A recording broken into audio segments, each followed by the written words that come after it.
Hello. Thank you for joining me. If you're accessing this through your employee benefits program, that's fantastic. It's great to have you along. If you've found this content online and you've paid for it yourself, I'm really grateful.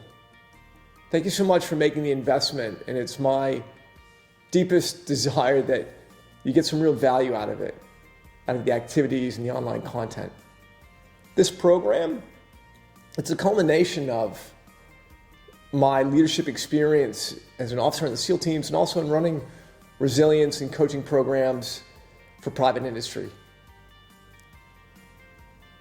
We'll follow along with a keynote that I deliver. I hope you enjoy it.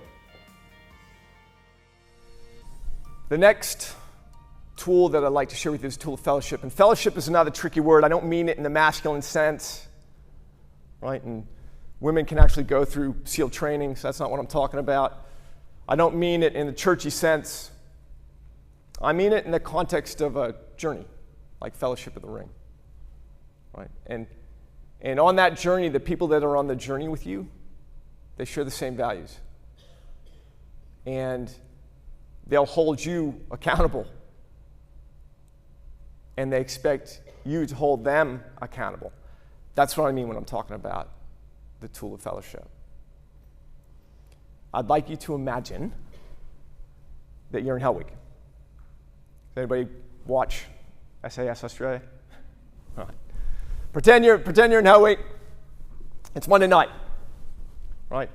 So you've been going at it for about 30 hours, and you're underneath the boat, like that picture, and you're shuffling up a dirt track. You're not running, because you've been going at it for over 30 hours, so you're physically exhausted. But you're not walking either, because you're absolutely petrified of what the instructors will do to you if they catch you walking. The only sound that you can hear is the of your wet pegs rubbing together as they chafe your thighs, and the rattle of the paddles in the top of the boat as they bounce up and down in cadence with your stride. And you've just come off a beach evolution, so there's sand that's stuck to the bottom of the boat as it bounces down and rubs around on your head. It's pulling your hair out. It's not a bad excuse. I'm sticking with it. The person that's jogging next to you said the only thing that they've ever wanted to do in their entire life is become a Navy SEAL. Says something along the lines of, I don't think I can make it. My legs are killing me. What do you do? Do you tell them to quit? Pretty sure some people are going to quit, and that's what the statistics say. Do you encourage them? Do you say nothing? So you're physically exhausted, unsure of how much you can take. It's only Monday night, and you've got to make it all the way till Friday. I'm going to show you another video from training, and this video holds the answer, or gives you a clue anyway, to what the answer might be. Home wet conditions again coming to factor, and this is an indicator of what kind of a man or woman coming out the other end.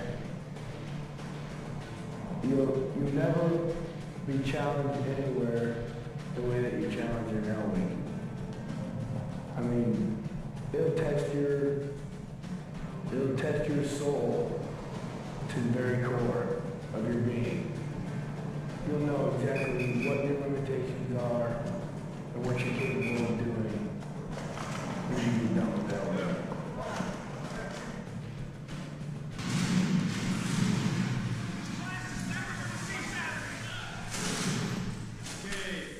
Who's going to go out first? Continue to look for light at the end of the tunnel. If you never quit, you'll never know how to. Yeah, it's okay. You're still here. You don't want to quit because your friend quit, do you?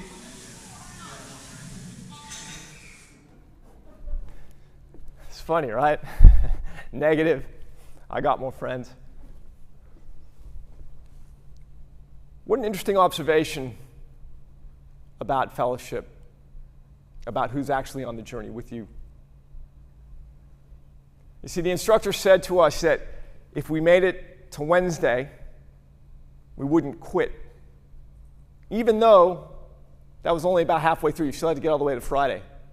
And so that's what we kept saying to each other. Hey, man, just make it to daylight on Wednesday, because you make it to Wednesday, you won't quit, because no one quits after Wednesday. You know what? They were right. Because at a certain point, you find equilibrium. You're still wet, you're still cold, you're still in pain. But when you look to your left, you look to your right, the same people were there with you. At that point, fellowship had been established. I want to share a personal story with you about how the power of the tool of fellowship really helped me. Fast forward another 8 or 9 weeks, and we were in dive phase, and I was doing my first combat swimmer ship attack dive profile, and that's where you and your dive buddy put a bomb on your back. It's called a limpet mine. And you swim into a harbor in the middle of the night, and you take those limpet mines off your back, you attach them to the bottom of a ship.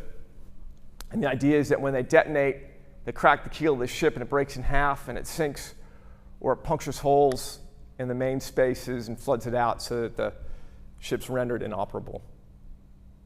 And I'm the timekeeper, which means I got to keep track of how long we swim our bearings, our various legs of our dive profile. And Scotty Paget, he's my dive buddy, and he's got the attack board, which is a compass, right? He's making sure we're swimming in the right direction. So it's nighttime. I got all my gear on, I got wetsuit on, hoodie, all that kind of stuff, the limpet mine on my back. And it's dark. Can't really see much except the little bit of the glow that's coming off of Scotty's compass. Can't really hear too much. Everything sounds a bit weird underwater. So I got the hoodie on. The thing I can feel is when I breathe in and breathe out, that breathing bag of my rebreather is kind of expanding and then sucking up against my chest. And I think it's pretty dark until we turn that last leg, our last bearing, and we swim underneath our target. And when you swim underneath a ship that weighs tens of thousands of tons in the middle of the night, it's like the water gets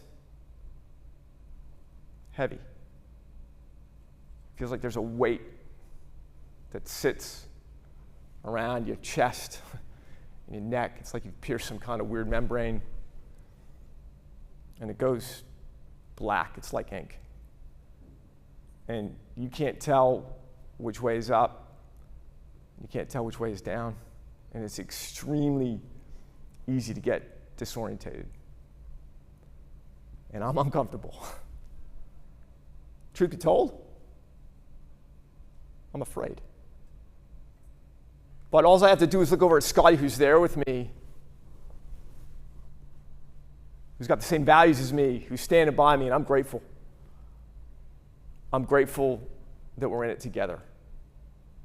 And that's where I learned about the power of the tool of fellowship, because we were all after the same thing, and we were all prepared to pay in the same way. Now, that's not to say that in order to cultivate the tool of fellowship, you've got to strap a bomb on your back and swim underneath the ship in the middle of the night. However, I do believe that there'll be times in your life where the path is not clear. Anybody been there? Yeah. If not, it's coming. And utilizing the tool of fellowship, having someone to lean on when you're weak, to remind you of your values in your darkness, to help hold you accountable. It's a fantastic tool to help you on your way. So seek out and build fellowship with like-minded individuals, because you're engaged in a quest, no matter what it is, whether it's to, get up and put your sneakers on in the morning to go for a jog, or get advancement at work, or survive a divorce. Pain, suffering, and sadness becomes bearable if it's shared.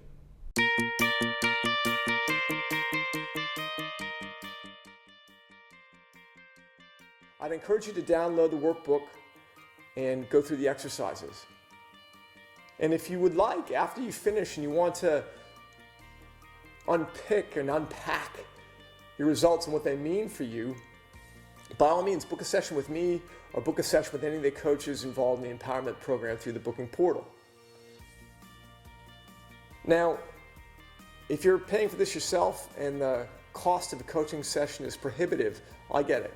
So keep your eyes open on the website and in your emails for any notifications about some online webinars that we're going to run. We'll be running webinars that'll cover not only this module, but all the modules that we have in the programs that we offer. Now, if the schedule doesn't suit you, maybe sit down with a friend or a trusted advisor who can help you unpack the results of those workbook activities and maybe ask yourself, what does it mean? What does it cost me? And what am I prepared to do about it? I hope this present moment finds you well and looking forward to a future that you're excited about. And I look forward to speaking with you soon. Thanks.